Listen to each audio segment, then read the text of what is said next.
Hey everyone, how we doing today? This is James Sweeney, aka SplitSuit, and welcome back to another video.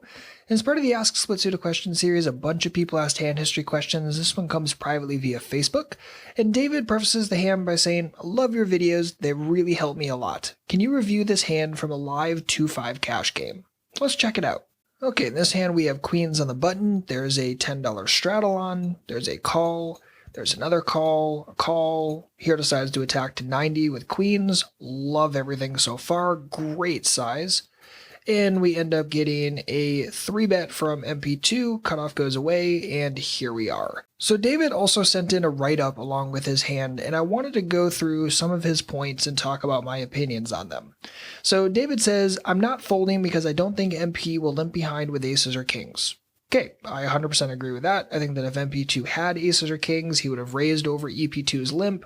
So I agree. I don't think aces or kings are in here very often, if at all. David says, so the only option left is to 4-bet or call. Okay, 100% agree with that as well. Obviously, if there are no hands in his range that beat us, never going to be folding. Good to go. David then says, but since our stacks are really deep, I don't think a 4-bet is good. Okay. So I understand that when you look at this hand, you have 1400 effective, and in a 2-5 game that is pretty deep at almost 300 big blinds. But you need to remember that the straddle is on in this pot, and when the straddle is on, the effective stack, or these stacks, are effectively halved. So you don't start the hand with roughly 300 big blinds effective. You start the hand with about 140 big blinds effective. If you look at it from that lens, all of a sudden it's not so scary, it's not so deep, and it's not too much of a concern. So I disagree with that thought process, and I think the 4-bet can still totally be good. And then David wraps it up by saying, if I 4-bet, I don't think any worse hands will call. And I don't agree with that either. So many people say that, but I don't know where it comes from. Because think about all the times you've played aces or kings aggressively, and you've seen your opponent show up with something totally absurd. Right? Like a really terrible set mine, or a really liberal suited connector, or just a really junky ace-10 suited.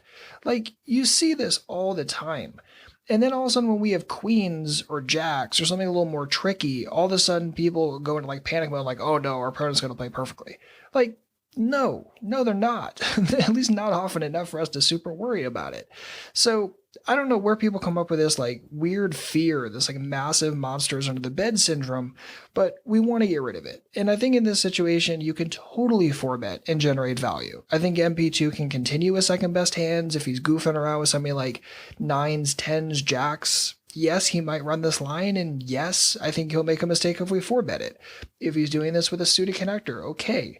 There's also value in just becoming the guy at the table who's being an absolute pain and constantly coming over the top. You know, you force people to make mistakes when you're playing really aggressively like that.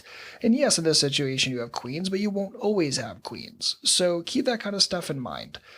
I'd really like to see a 4-bet here, something to like 5 1/4. I think sounds really, really good. I think we can definitely get some decent value in here, gives him an okay price, and at that point the SPR is going to be pretty negligible, so it's a really, really easy post-flop situation from there. So there are some select situations where I may decide to flat here, situations where I decide, okay, I'm just not going to have any 4-bet range, so I'll flat queens the same as I'll flat aces, etc. But again, I don't really love that we're flatting here for the rationale that was given. Given that thought process and logic, I'd much rather see a 4-bet for pure value rather than just a flat. End up going here, and again, you might flat because you think MP2 is really, really aggressive, but that was never given in the write-up, so I can't make that assumption. And if you think he's really, really aggressive, okay, you could flat pre and then try to give him all the room to hang himself, but on this specific texture, I would just punch it right here and just get it in and feel really comfortable. Again, there are some second best hands that we beat, like 9s, 10s, jacks. There are things like suited connectors, and yeah, by that logic, there could be suited connectors that just binked it, like 5-6 and 8-7 and whatever, but there aren't a ton of combos of those compared to all the overall hands that MP2 could have.